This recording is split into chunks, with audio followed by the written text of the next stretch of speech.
Good evening.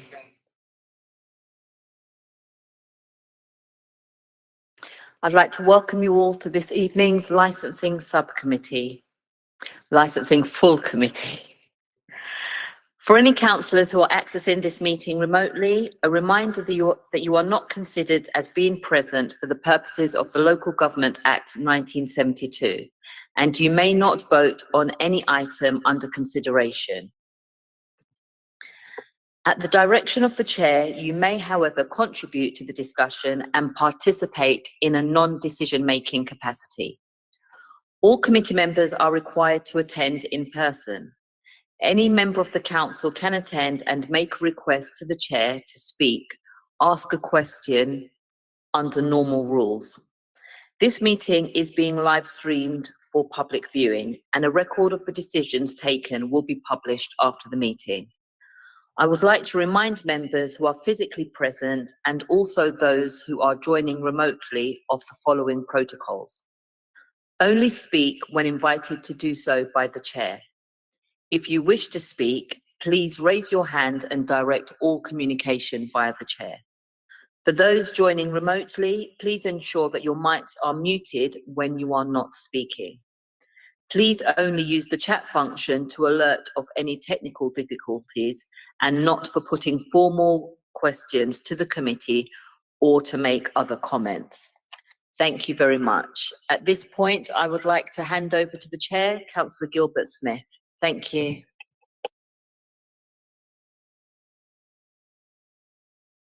Hello. Yes, good. Good evening, everyone. I would like to welcome you all to this evening's Licensing Committee meeting, the first of 2023 and the last of this municipal year. Today is International Women's Day, which provides an opportunity to not only celebrate women's achievements, but also raise awareness and bring attention to issues such as discrimination, gender equality, and violence and abuse against women. This year, the focus is Embrace Equity.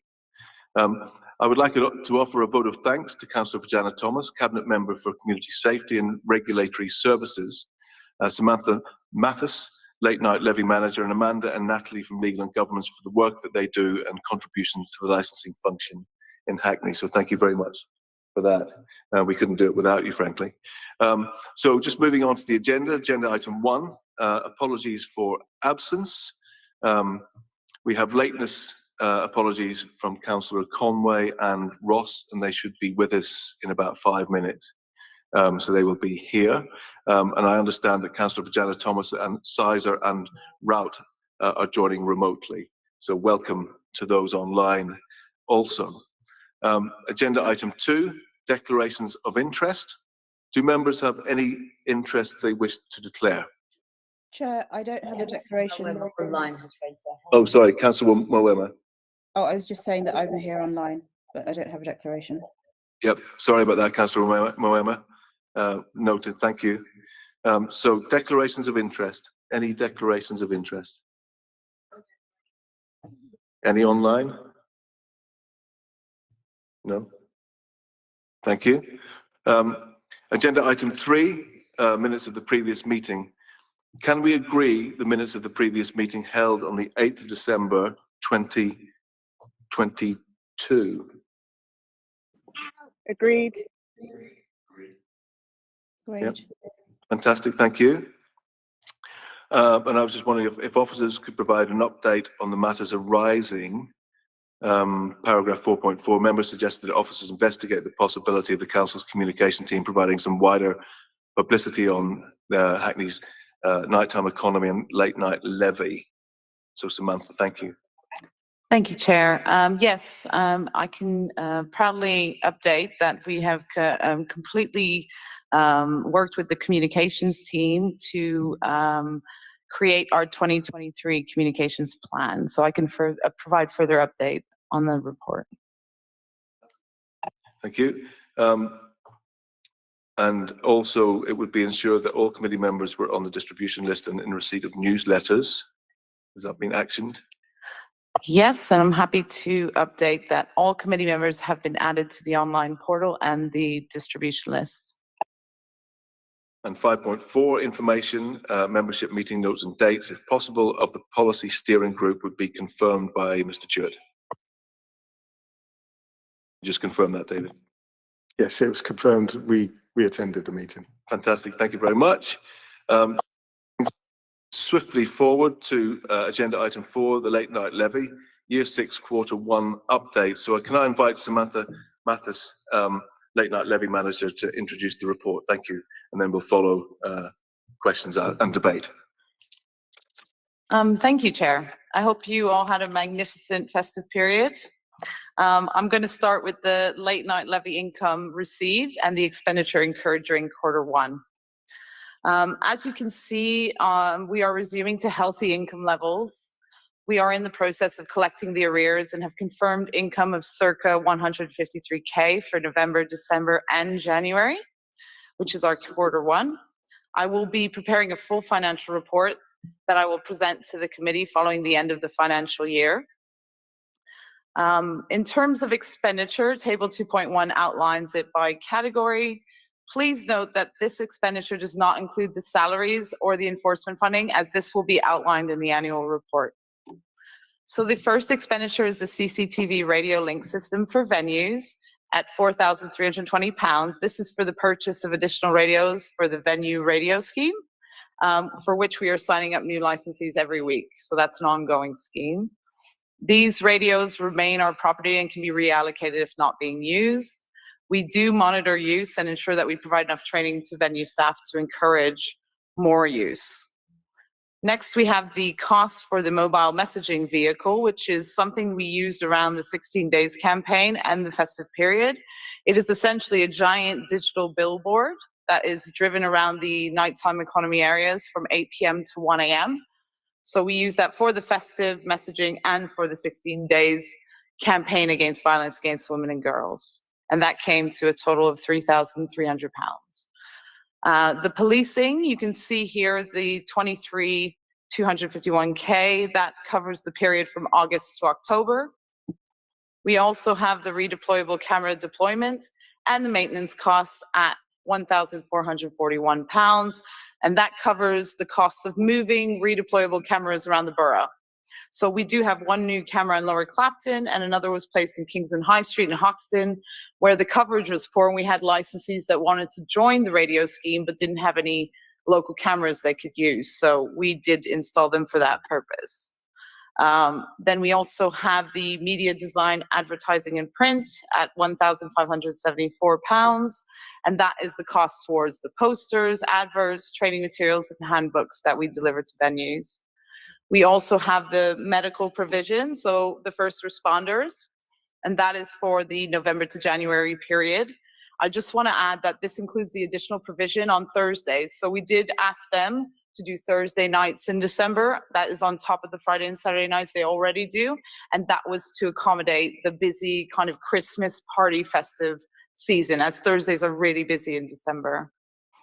And that came to a total of 19,121. We then have our training costs of 665, and that is just for the room reservation for the wave sessions and any incurring costs, related to the training. So the year-to-date expenditure is 53,673.27 cents, and that is the total essentially for quarter 1. So just to move on to training, crime prevention and engagements, we did hold a special session. So it's called a WAVE session, which is Welfare and Vulnerability Engagement Session. And we did do a special briefing around the World Cup.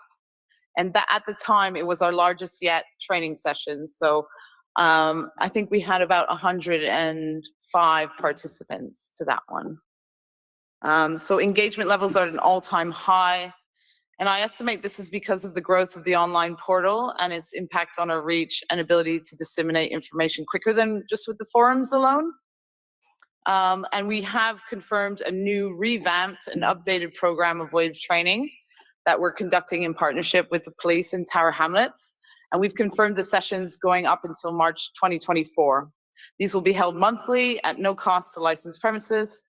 And the sessions cover vulnerability, welfare, venue management, drink spiking, dispersals, alcohol awareness, and there is an added portion around misogyny and harassment in the nighttime economy in order to ensure that all of our nighttime spaces adopt a zero tolerance approach to any of these behaviors. And we've seen a rise in the reporting of sexual harassment, and that is down to all the good work we've been doing to raise awareness and encourage people to report. Our online training also peaked in November, December, as many licensees opted in for distance learning for their staff, with over 325 courses completed on the online portal in vulnerability. I think this format is by far the most practical for venues, so we're going to be looking at options to expand our online offering in 2023 as well. We also contributed in November to the 16 Days of Action campaign against the elimination of violence against women and girls. As I stated earlier, we employed the mobile messaging vehicle, as well as we delivered specialist bystander training. We also conducted visits to premises and delivered posters, as well as our gender-based violence handbook to key areas. I think it's important to have these conversations with venues, and we now know that a high percentage of licensees now know what Ask for Angela is due to this awareness training. For those members who are unfamiliar, it's a scheme which uses a code word Angela to signal that someone needs help when they're approaching bar staff. And that was something that we did focus on raising awareness around the 16 Days campaign. So that was quite successful. We also launched our festive safety campaign across the borough, which saw the distribution of safety advice out in the public space, as well as online via social media. And we distributed posters to venues and utilized privately owned screens in participation with certain venues. So some venues actually, let us put our safety messaging up on those outside screens at street level. Our winter newsletter was sent out and made available on the online portal. This edition contained a lot of crucial information and links to training. Unfortunately, due to Royal Mail strikes, I think we received a lot of undelivered posts, so I don't think that all of our newsletters were delivered the way we planned. But we hope to improve this with the next newsletter, which we are aiming to send out by the second or third week of March to all late night levy premises, as well as non-levy bars, pubs, and clubs. As I stated earlier in my update, all councillors have been added to the online portal, so will be included in our distribution list. In regards to the online portal, we now have a total of 244 users. And even since drafting this report, that's grown again in numbers. The Late Night Levy Support Officer has been visiting premises and doing live demonstrations, as well as providing login info for new premises. And in terms of the accreditation scheme, I must say that the festive period was a bit of a challenging one because, as we all know, it's a very stressful period for licensed premises. So applications did take a bit of a dip there. However, we have seen an increase in applications in January, and we currently have a lot of pending applications that we're working through. We've also drafted a plan with communications team to better advertise the scheme to premises, as well as the public. Our recent newsletter is going to be on the front page. We're going to have all the photos of all the venues who have done the scheme so far to try and encourage more venues to take part. We're also planning to put a big spread in Hackney today. And we do have quite an aggressive plan for 2023 in terms of communications. There are currently about 50 total applications in the system. We can confirm that 9 of these applications are successful, 19 of these applications are still pending, and we have refused some applications, so 20 applications for which they will have to wait till next year to reapply. We do offer one-on-one consultations for free to any premises that needs help putting in an application, so we don't want to leave them out in the cold to deal with this on their own. We do try and assist them as much as possible. In terms of policing, enforcement, and welfare, so at the Late Night Levy Board meeting in October, the police announced that resources would be reduced to 1 inspector, 3 sergeants, and 18 constables from January to March 2023. And we are also in the process of renegotiating our contract for the new financial year. Our medical assistance program saw an increased presence during the festive period.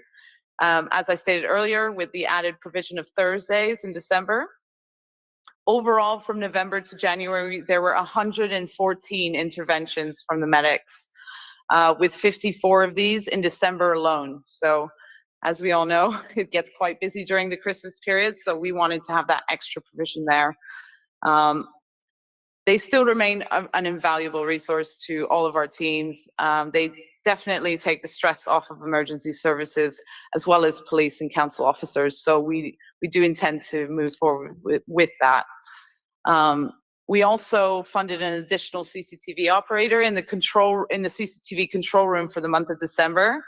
And that was to deal with the influx in calls and to closely monitor nighttime economy areas, as well as the business radio channels. And this was greatly successful because of the increase of activity over the festive period. We needed that extra pair of hands to really respond to calls in that control room. We've also had many positive interventions by venue and security staff. And I think that's a testament to the training levels we are seeing. There are many examples of bravery and quick thinking where venue staff have intervened in very dangerous situations to safeguard vulnerable females. We have a few examples of these. It's really quite impressive to see how proactive that the security staff are being actually in regards to a lot of these incidents. And I really think there's an excellent partnership in place between council officers, medics, licensed premises, and the police. I think we're in a really good position. The World Cup festive season and New Year's Eve was quite a different kind. We'd never had a World Cup during a festive season before.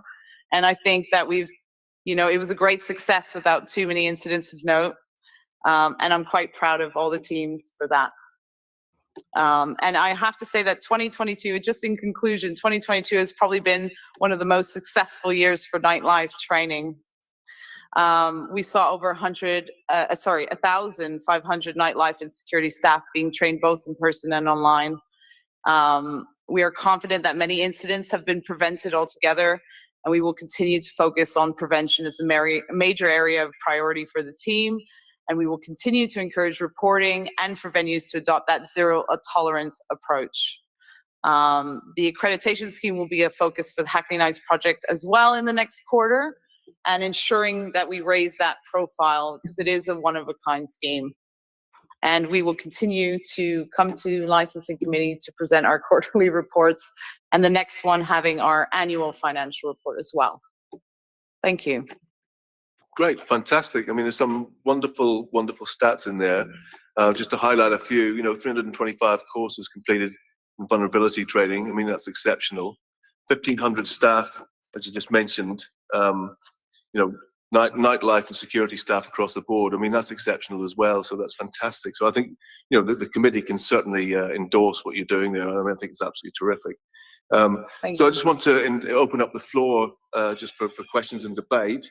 And I think I saw Councillor Sousa-Runga's hand go up just slightly before Councillor Walker and Councillor Garbutt. So I'm going to bring you in. Thank you. Apologize for my hand going up first. I just wanted to ask two quick questions, and thank you for all the work you do, because I do receive the newsletter and excellent work you do, so thank you. Just two quick questions. One relating to point 3.4. I know there's a gender-based violence handbook is in print.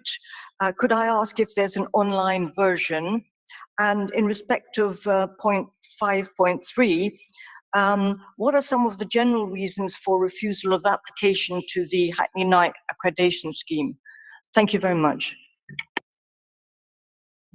Thank you, Councillor. Yes, there is a digital version of the handbook, and it's actually available to download on our online portal, but we're happy to also, I think we're actually due to send those out to everyone once again, so I'll be sure to include everyone on that distribution list.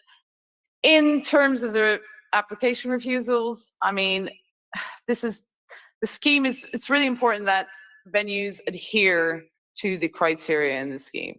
I think that because there is a financial incentive of the 30% reduction, a lot of the time we have had some applications where they'll tick boxes, won't submit the proper documentation, will not commit to the training, and then expect us to then proceed to accredit them, which I think is not somewhere we want to go. I don't think that's something we want to do. We want to make sure that only the venues who are actually doing the work will receive the accreditation.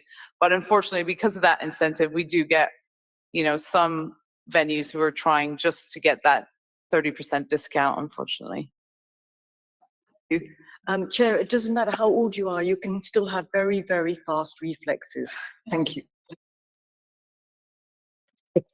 Thank you for that. And I think I'll take Councillor Walker next, please.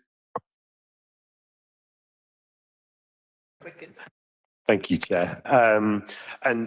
Yeah, thank you for your report. It was really helpful, and I did have the pleasure of going out with Sam and the police just before Christmas, which is great to actually see the work in action, and it was hugely impressive. I just wanted to sort of pick up on your point around the police resources, and you mentioned in your report that this has been reduced between January and March, so this quarter. And so I'm just wondering kind of what impact that has had on the ground. Also, you mentioned that hopefully that is going to be brought back up to original capacity in April. Is that definitely going to happen? Is that just part of the kind of negotiations for the new contract at the moment? So yes, I mean, I think the reduced resource has had an impact, but luckily, with the fact that our partnership is so strong has really been a testament to us pulling through with the reduced resource, I think. But yes, they are looking to increase that back up to its original numbers, even to the point where we're going to have additional numbers from Easter onwards, essentially. And they've actually just provided numbers for the bank holiday season, which, as we know, is a quite busy one when the weather gets warmer. So yes, we anticipate that the resource will be back, if not to its original, even higher than its original levels in April and May. Then it will come back down to that 24. But yes, it'll always have an impact when you reduce police capacity. But yeah, we've been okay. Can I just add to that it is somewhat risk assessed by the police themselves? So they see those months coming out of the festive season as quieter. So that's hence why that they dropped the numbers, but they were very, very sure with us, weren't they, that everything would be able to be kind of handled. Yeah, I mean, I just want to add, if there was ever a risk to public safety in any, concrete way, they would definitely have put that resource back up quicker. Great, thank you. Councillor Garbutt. Thanks, and yeah, adding my thanks to this report and all the great work that you do. It's great to hear that the medics are continuing, and also the relationship you mentioned at the end, just attending kind of Dalston kind of pub watch. They echo that they really feel like there's a productive, positive, constructive relationship with the council, which is really good. Two questions. One is on the mobile messaging vehicle, and just if you've got any assessment. I know it's really hard to assess impact of this stuff, but what you think kind of from a value for money, or if you think that's a good thing to do. And the other one is just something that I've picked up. That some venues were saying that they've struggled to access some of the online training or get a update on the certification quickly, to match to some of their staff. And I just wondered if those things are being kind of looked into. If not, I can provide some more information. So in regards to the MMV, I did evaluate this, and the conclusion I came to was that it's not something you would want every weekend. I think that's a bit overkill, but I do think there is actual merit in doing it for special bursts of activity, such as, bolstering the activities that are already happening around the 16 Days campaign, festive period messaging. I call it all of those special periods that required a bit more kind of awareness. So I do think it's worth it. And we do get, to be honest, the feedback has been quite amazing from the public that, a lot of people take selfies with it and the message does get across. But like I said, I think if we did it every weekend, it would be, it wouldn't be looked at the same way. But for these special little periods, yes, I think there is added value because it's reinforcing the messaging that we're already putting out as part of other activities. In terms of the training, yes, I'm aware of exactly what you've raised, Councillor. And there are a few technicalities that were crossed wires, if you will, but they have had access to the training this entire time. Thank you. Fantastic. And I know online we have Councillor Sizer. Yes, again, thank you very much for a really detailed report. It's really helpful. Just wondering if you can provide any more information about the work that's being done around drink spiking. And specifically, it's great to see that it's included in the WAVE training. Are there any resources that are given to venues to help with drink spiking, thinking specifically around the use of lids over drinks, whether that's something that is provided for them or they have to provide, or if there's any financial assistance for places? Thank you. Sure. Drink spiking has always been one of our priority areas of concern. We do, like I said, we do, like you mentioned, Councillor, we include it in our basic training across the board. In any training we do, it's always talked about, mentioned, reminded of, etc. I think we also try and push best practice to venues. So things like crime scene preservation, the extraction of CCTV, these kind of elements that really do aid us in leading to a prosecution. It's to be honest with you, it's quite at the forefront of a lot of these venues. A lot of the nightclubs are quite aware of this and quite vigilant. In regards to the lids, I know that some venues do use them. It's something that we can definitely suggest that they use. I don't believe that it's a substitute for vigilance, because I think that's our #1 defense against drink spiking, but we have given them links to where they can actually procure these items. And I know some do choose to use them, but what the comments we have received from venues is that if someone really wants to spike someone's drink, they're going to succeed whether there's a cover on that drink or not. So it's more about detecting the perpetrator behaviors that lead to these kind of incidents. But yes, we do openly talk about this with our venues on a weekly basis.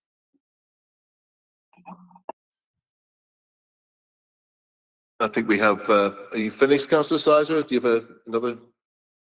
Yeah. Fantastic. I think we have Councillor Fajana Thomas next.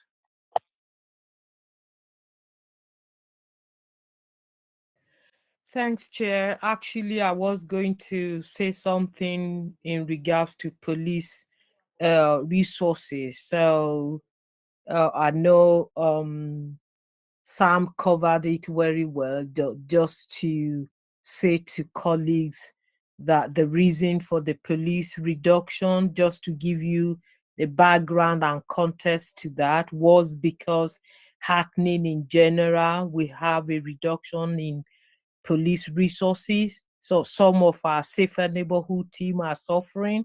So what has happened is the police wanted safer neighborhood team to have to be staffed. So that is why they've taken some of the resources from the nighttime economy, and this is being assessed every month. So on a monthly basis, the police do give me report on what is happening, and there is a promise.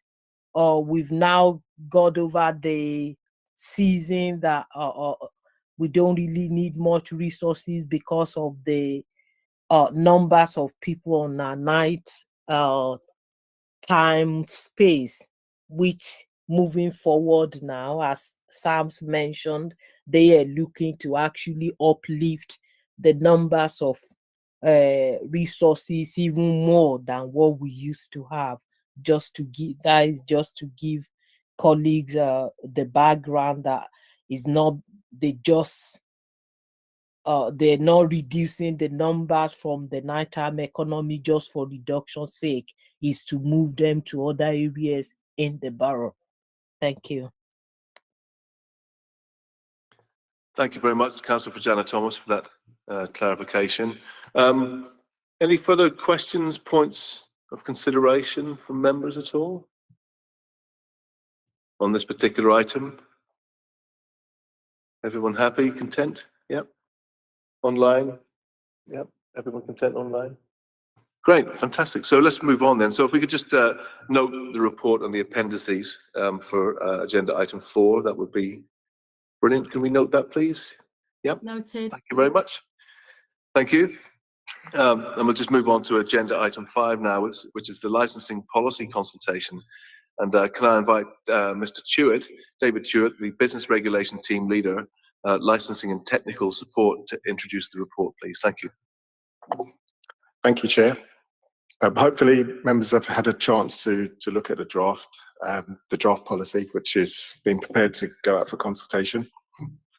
So the preparation and publication of a statement of licensing policy is a requirement under Section 5 of the Licensing Act 2003. So every licensing authority should have a policy which sets out the principles to be applied when considering applications under the Act. So these will be applications for premises license, variations of those personal licenses, etc. The policy, there's a requirement to, within the Act, to review the policy at least once every 5 years, and that policy must promote the 4 licensing objectives. Hopefully each member knows what the licensing objectives are by now. I won't test anyone on those. In developing the policy, the authority should have regard to the guidance issued by the Home Office. So the Home Office published guidance under Section 182 of the Licensing Act 2003, and the policy has regard to that document. Most recent guidance was published just before the end of 2022. So the current policy that we have, that applicants are asked to have regard to responsible authorities, residents, members, that policy became effective on the 1st of August 2018, and we're required to, in preparing a new version or revising that draft, we're required to consult, and Section 5(3) of the Act sets out the persons that we should consult. These include the responsible authorities such as the police, the environmental health team, weights and measures authority, etc. Also holders of premises licenses, personal licenses, and club premises certificate. So just looking at the draft itself, the main changes, or the areas where we've revised for to go out to consultation, it has been kept to a minimum almost deliberately, other than the SPAs, which I'll come to. I feel the policy has served us quite well for the past 5 years, so not proposing to change very much in the document. If you like, the document is split into 2 halves, and it has always been the first part, the preamble, and the second part, which is the specific policies. So the specific, there have been changes, but not major changes to what we have at present. So within the preamble, I've updated census data, made reference to Hackney Nights, made reference to Climate Action Plan, a few more signposts within that part of the document. But then in the second part, the specific policies, mainly kept those the same. So LP3 hours policy, which I'm sure many members who have sat on subcommittees would be familiar with. The core hours policy, that's largely the same. Some reference in there to where there's no planning permission. I've included reference to the Business and Planning Act 2020, which were provisions which have an impact on Licensing Act 2003. But if you like, maybe the biggest change is the SPA. So at present, there are 2 special policy areas. A special policy where there's a presumption against new licenses being granted or variations in those areas defined. At the moment, those are Shoreditch and Dalston. So what the policy is proposing is that the SPA is now generic presumption within the document. So along the same lines as currently applied in Shoreditch and Dalston. So there'll still be special policy areas, but not specific in the document referring to an area, because that's a separate exercise which I'll come to. So in SPA, there will still be a generic presumption to refuse applications unless the applicant can demonstrate that they won't add to the cumulative impact which is identified. But then, if you like, there's a lower tier of special policy which is being proposed, which is the special consideration area. So in those areas where issues are identified and concerns are identified, and evidence tells us that we need some sort of intervention, and the expectation will be on applicants in those areas to address those issues, those concerns within their operator's schedule, but there's not that specific presumption against granting in those areas. So SPA's presumption against new licenses variations unless the applicant can demonstrate that they won't add to the cumulative impact. SCA, special consideration areas, evidence shows that there's some issues, some concerns, and then we ask the applicants in those areas to demonstrate within their operator schedule that they've thought about those issues and they've addressed them in their application. So as a result of these changes, the SPA boxes have been removed from the draft policy, and the maps that are appended to those to the policy have been removed as well. So what now happens is that we're in the process of preparing a cumulative impact assessment, and it's that document that will determine where, if any areas should be special policy areas or special consideration areas. The difference with the cumulative impact assessment is they're reviewed at least once every 3 years, where the policy is at least once every 5 years. And that's it. That's a very, very brief overview of the work at present. Okay, thank you, David, for that. I'm presuming that members have had sight and have read some of the draft policy. I have a few questions myself, but I'd like to just open it up to the floor to start with. So, Councillor Rufkin.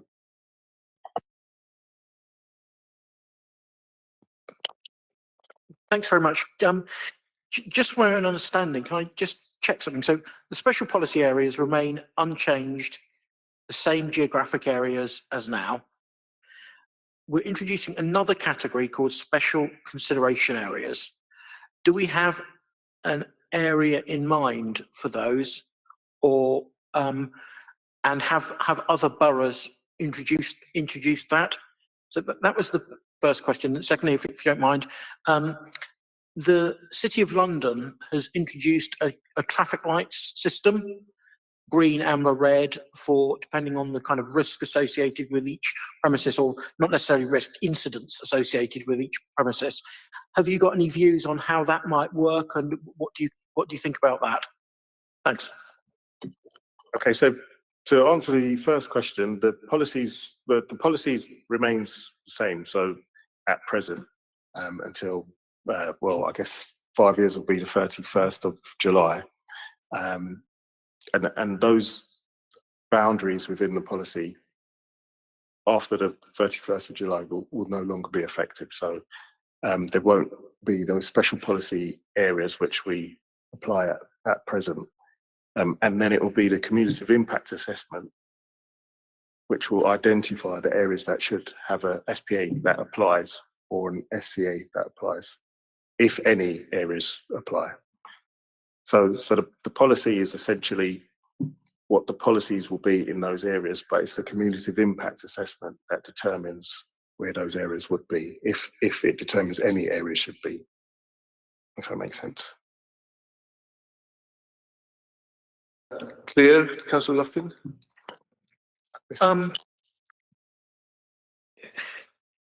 Maybe it's my understanding, but is it the special policy areas will remain unchanged?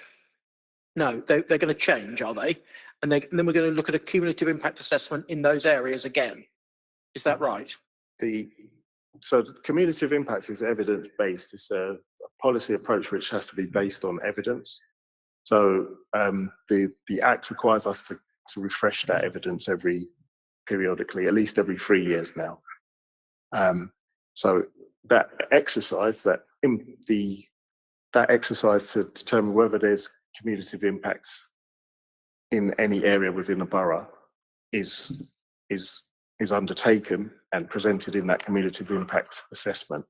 And then it's that document which determines whether an area should be an SPA, an SCA, or neither of those things.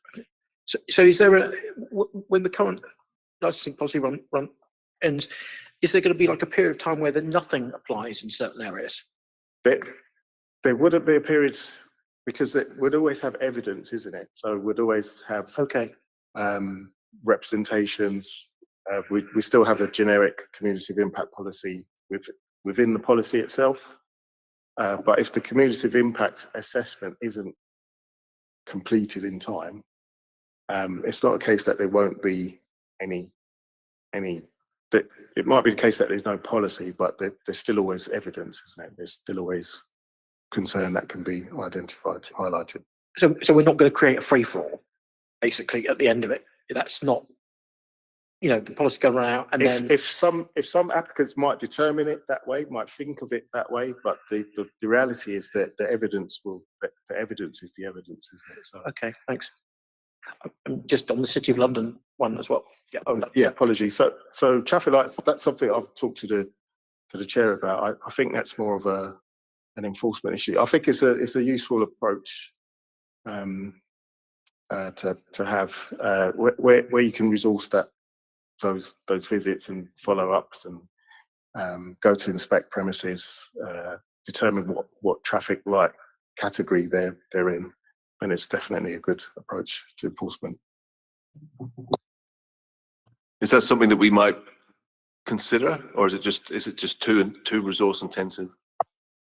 It's something we could consider, but it requires the resources to be able to go out to make the visits, to have the officers to go out and do those assessments.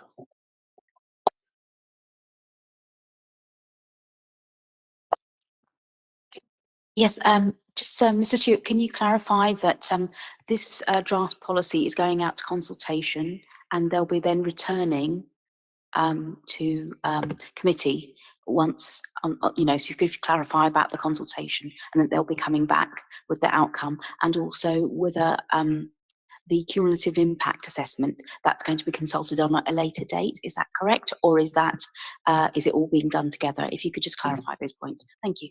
Yes. Apologies for that. So the draft policy will go out for consultation. Then we'll return to licensing committee with a report on the consultation. And the second part, the cumulative impact assessment will be presented to licensing committee, and then we go out to consultation on that as well. Later, at a later stage. Okay, thank you, David. Any further questions on this? Okay, I'll take Councillor. Was Councillor Rout first? Yeah, Councillor Rout. Thank you very much, Chair. A few things really. The first thing is, with all respect, I don't think I'm the only person. I think I only got these papers 2 days ago, which is very little time really to be able to read what is quite a significant policy paper for us. So just really, it would have been very nice if we could have had the papers a little earlier, because I haven't had a chance to read it through in any detail. I've just really only had a chance to skim it. But I wondered a couple of things. First of all, do we get to see how the cumulative impact assessment is done? In other words, what considerations are taken into account with the cumulative impact assessment? It'd be interesting to know how that's done. The other thing I'd like to know is what sorts of things you're thinking of, if you could give an example or two of what you think will be under consideration for the special consideration areas. What sorts of issues are likely to determine what makes somewhere a special consideration area, and are they significantly different from the special policy area definitions? And I suppose just leading on from what Amanda just said about the consultation, after this document has been out for consultation, what will happen to it? Is there any prospect of us as a committee making any amendments to it, depending on what the consultation comes back with? Or would you anticipate that you as officers would come back with suggested amendments depending on the consultation? How does that work?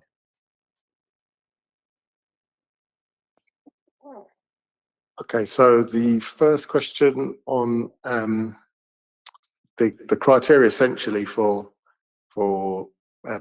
the evidence. So the Home Office guidance, which I made reference to, sets out the steps to undertake a cumulative impact assessment. Firstly, with identifying a concern, being able to demonstrate that those concerns and those negative impacts are as a result of concentrations of licensed premises in a particular area.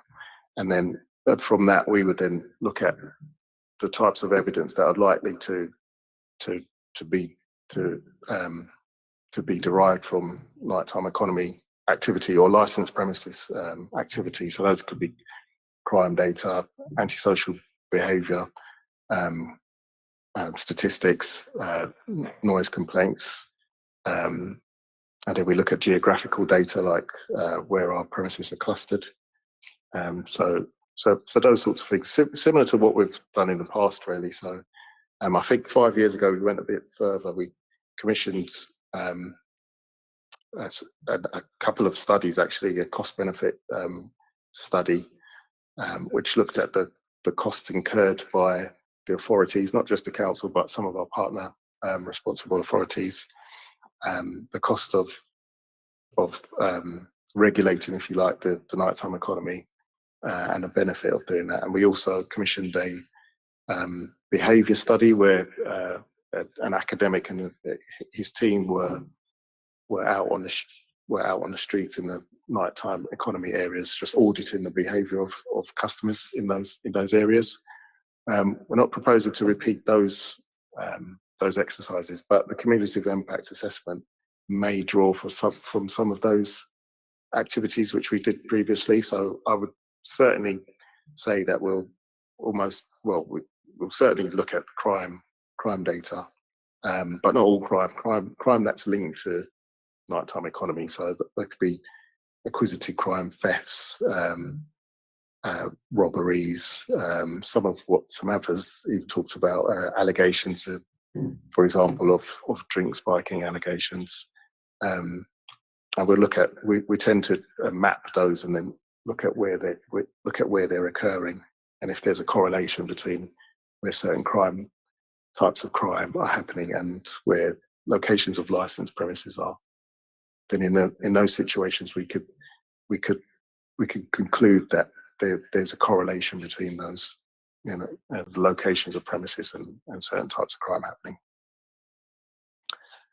Councillor Root's third question was feeding into it. Yes, so members could obviously respond to the consultation through this process or with myself.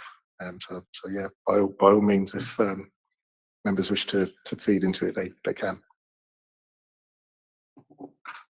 Any further questions, Councillor Root? Not at the moment, thank you, Chair. Okay, great. Can I call Councillor Garbutt? Thank you. Yeah, I've got loads of questions, but lots of them are quite small, so I'm just going to feed them in outside the meeting. And yeah, I think part of me would be really keen, and I know there is some vision statements and stuff in the policy, and I think we've undersold the work that Sam does in this policy, because I've heard from venues that they're really positive about the kind of approach that's now taken and the context of this policy compared to when we reviewed it kind of 5 years ago. So I guess that's just a bit of a plea for us to kind of be more kind of ambitious and bold and brave and confident in our approach in Hackney, because I think, yeah, I've heard, and from being as part of this committee, the kind of great stuff that we do.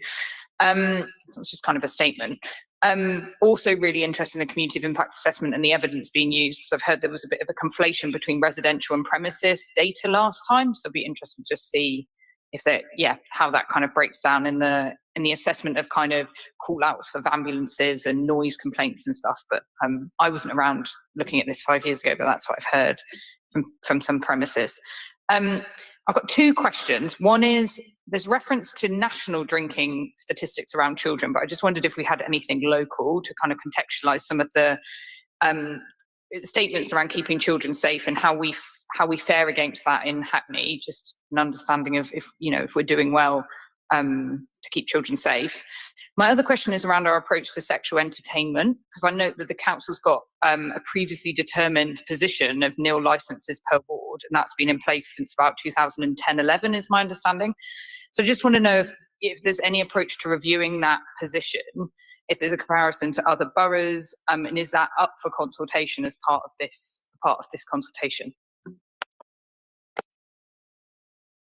So in terms of data referring to children and alcohol, I'm not aware of any local data, but that's certainly something that maybe I can speak to or find out from colleagues in either children's services or public health about that. I'm sure maybe public health would have some information on that. And then the second question about the sexual entertainment venues, that's a separate, we have a separate policy on that. But this policy does make reference to it because of the premises that we have tend to be licensed under this act. And there's now 2 premises left, and they're both licensed under the Licensing Act 2003. So that section in there is more to signpost to that other policy and that other legislation which SEVs are governed under. There's no proposal, as far as I'm aware, to make any changes to that policy. So is that something that other areas have done then? Is that something that other boroughs take that kind of approach? And it would be interesting to know if that ever gets reviewed or if that's just a forever kind of position.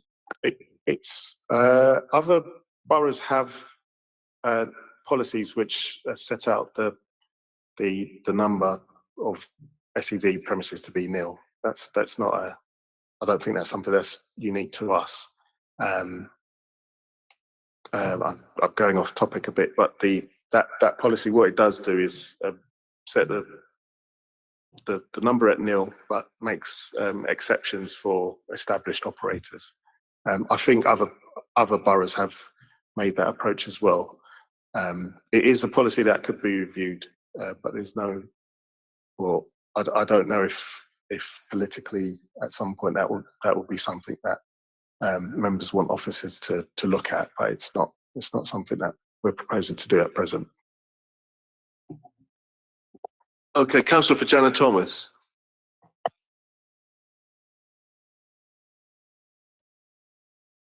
Thanks, Chair. I think David just took the words out of my mouth in terms of sex premises, why it's a separate policy today. There's no political or interest in reviewing our position not to license sex premises in the borough. And again, can I just say thank you to David to start with for the work he's done on this policy. Colleagues have been asking questions. Probably David, as I know Amanda asked that question to David, but I don't think David made it clear to colleagues that the cumulative impact assessment is actually different from what we are doing at this point in time, that is a different policy that will come later. So because Councillor Lofkin's questions was around the cumulative impact assessment, and just to reassure colleagues, this is a manifesto commitment for the administration, and this is an area we're going to be looking into before we take any decision in terms of where our SPA are at the moment, where they cover, whether we need to extend, whether we need to reduce. All those will be included in the cumulative impact assessment that David and probably some external expert will be doing with us when it comes to that stage. Thanks, Chair. Thank you for that. Councillor Sizer. It's okay, I lowered my hand, but actually I think the previous descriptions really helped. I was just struggling slightly with the distinction between the two terms. I guess now my hand's up again, sorry. Just to really think how we convey this information to the public. I think sitting on the sub-licensing committees and speaking to residents, one of the key things that you get asked again and again is, can we extend the SPAs? When is the SPA going to go into this area, Kingsland Road, etc., further up? And just that we'll have to be quite clear, I think, when conveying all of this to the public, because I'm struggling to get my head around it. And it might be that we just need to be extra clear with what it does and doesn't mean, and that we're not compromising. We don't want anyone to be thinking that that's what's happening. But yeah, I think the previous comments really helped clarify for me, so thank you.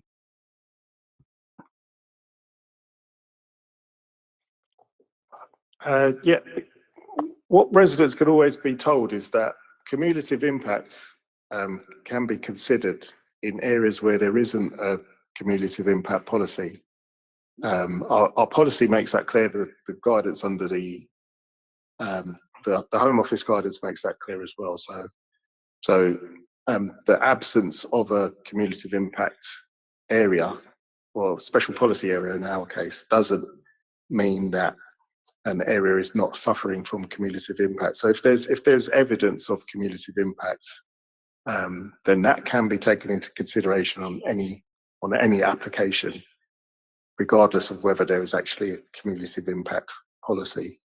It doesn't necessarily mean that there's a presumption to refuse or a special policy applied, but the issue of cumulative impact can be considered in areas without cumulative impact policies or special policies. Okay, and can I call Jerry McCarthy, who's the head of Community Safety Enforcement? Thank you. Thanks, Councillor. Just clarify a couple of questions that Councillor Rout and Councillor Sizer have raised. So, in terms of the consultation, that will take place between the end of March and the end of May. The consultation team will then produce a report. That report then, together with possibly a revised policy that officers will put together, will come back to the license. There will be a special licensing committee in July for this to happen, and then that, if licensing committee agree to that, it would then go to full council at the end of July for approval by council. So that's why that date of the 31st of July is necessary. We have been told and advised that previously we did the policy and the cumulative impact assessment changes together. That can't happen anymore, so they have to be done separately. And I know that's confusing for everyone, but that's what the advice we've been given. We are going to get independent consultants to do this work, because for the simple reason it would then take, residents cannot say that officers were biased against an area or towards an area, and this would be independent. It would be independently undertaken, so there cannot be any doubt once that work is undertaken to show that it's independent. What will happen then in June, once that work is completed, a report will come back to licensing committee for that to go out to consultation, for again that to be done separately, and that will come back to licensing in September to be approved by full council in September. And further to Councillor Lufkin's question, when he asked about there'll be no SPA, what do we do? The evidence will be there. So councillors who are on subcommittees between August and the CIA being approved in October will have that evidence to be able to make decisions. And councillors are used to making evidence on decisions on the evidence that's available to them. So I have no doubt that that is not going to be an issue if councillors are concerned about that. So that's all I want to say on that at the moment. Thank you, Mr. McCarthy, for that. That makes things very clear. I hope that members feel the same way. Councillor Sizarunga, you want to come in there?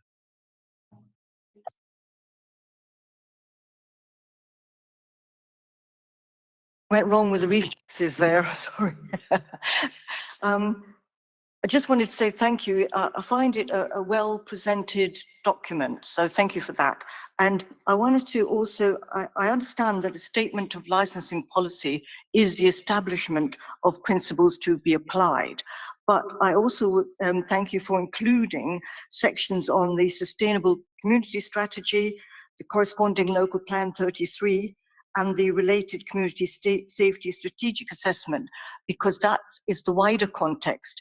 And when I sit on a committee and looking and listening to a licensing application, I like to think and be informed about the wider context, whilst I adhere at all times to those core licensing objectives. So I very much appreciate this document, even though it is a draft.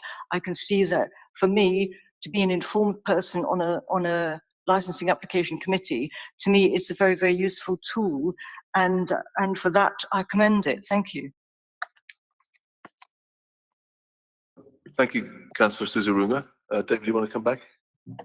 I wish I could take all the credit for including those other strategies, but the Home Office guidance suggests that other strategies by the authority should be referred to, integrating strategies, and where they cross over, they should be referred to in the policy, which is why those references are there. Thank you. And I think we have Councillor Root. I just wanted to echo something that Councillor Garbutt said earlier about the Hackney Knights element of the strategy. I mean, I do think it's really something to pump up as much as we can, really. Not just because we've done it, it's innovative and it's working, but also because we want other councils to notice it and to follow it, because it seems to work very well.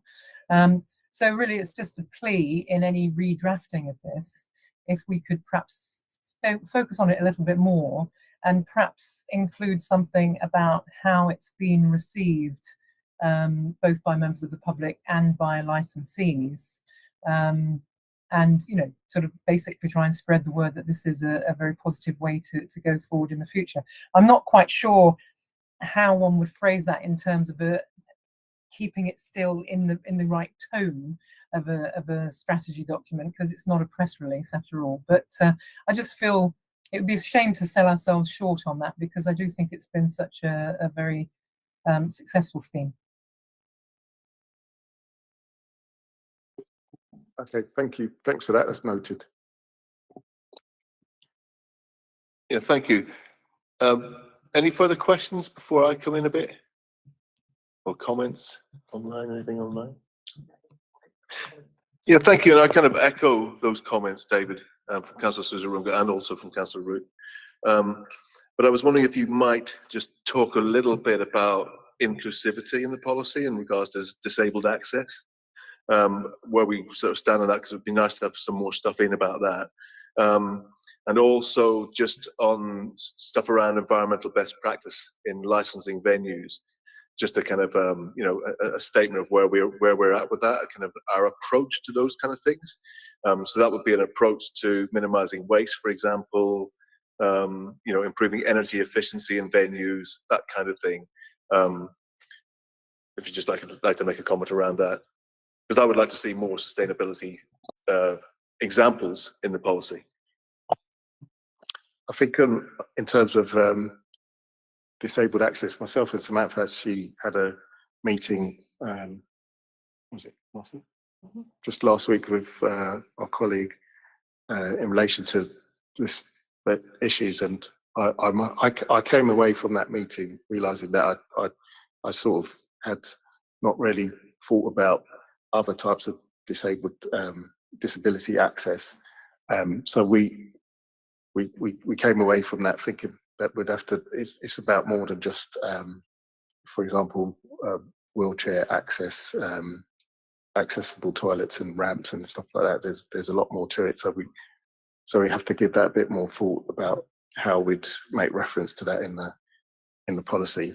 In regards to sustainability measures, that's noted. We've talked about that before, so I can look to include some specific examples and maybe a few more signposts for operators.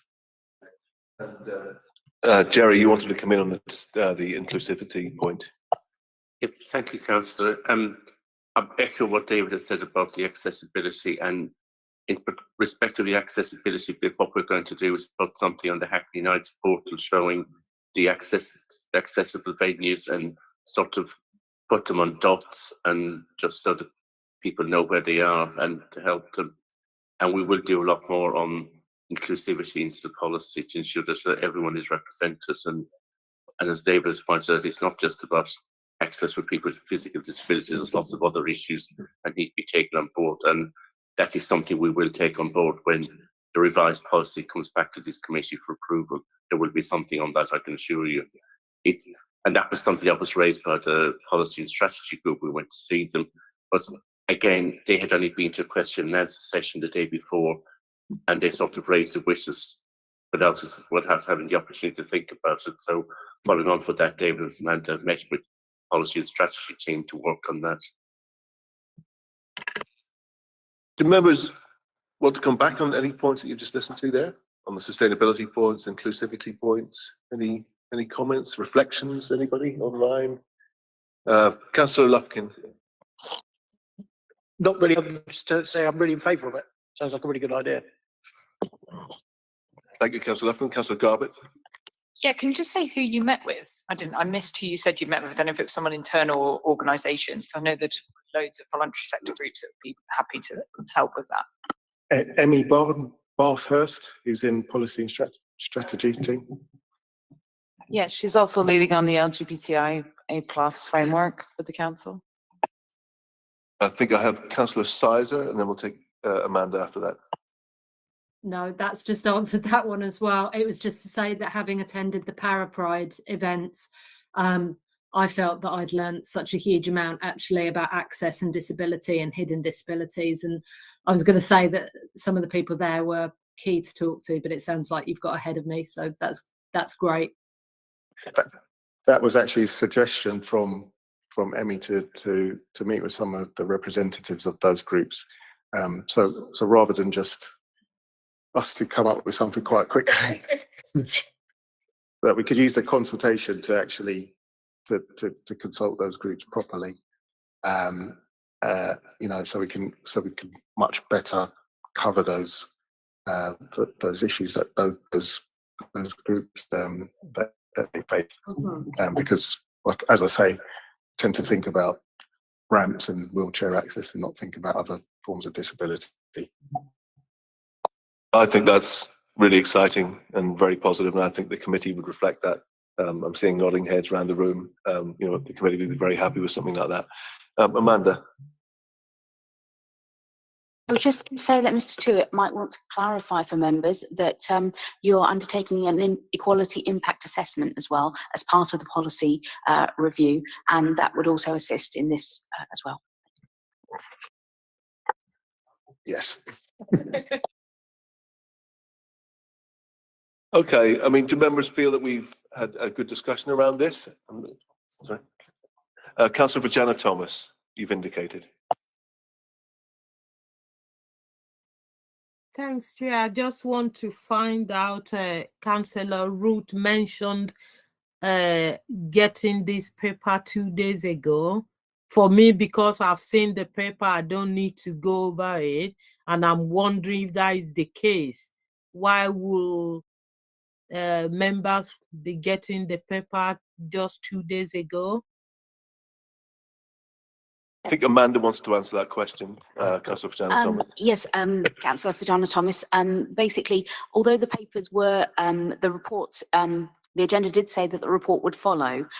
We apologise, obviously, that it was sent through only a few days ago, but you will note from this conversation, etc., and it was clarified that this draft policy is going out to consultation. So you're just approving consultation at this stage. I appreciate that members may not have had a lot of time to consider the draft, but basically they will have more time during the consultation period to consider it, and then also comment on the policy, at which will also, their comments will be taken into consideration at the end of the consultation period as well. So although I appreciate you only had a short period of time, you actually will still have the same amount of time as everybody else to comment and make sure that your voice is heard and your comments put through, so that the licensing team can take that into consideration when making any amendments. I hope that helps. Thank you.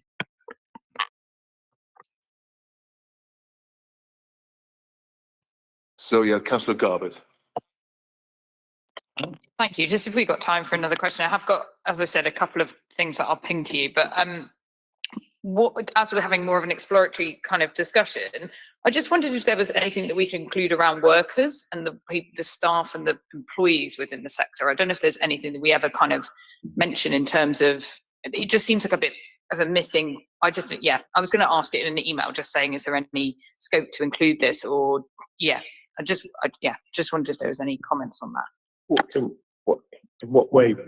Just in terms of the staff, I know the staff are mentioned in different parts, and a kind of, obviously a big part of the kind of Hackney Knights expectation is around training and support for staff, but obviously they are a big part of the people who deliver a lot of the licensing activity, but also a really important part, maybe just acknowledgement of the importance of them in delivering, and I know they're often kind of ununionized gig economy kind of workforce. So it's just, I don't know, it was just a acknowledgement of the workforce. I don't know if it's something that we can include or maybe think about separately through this committee.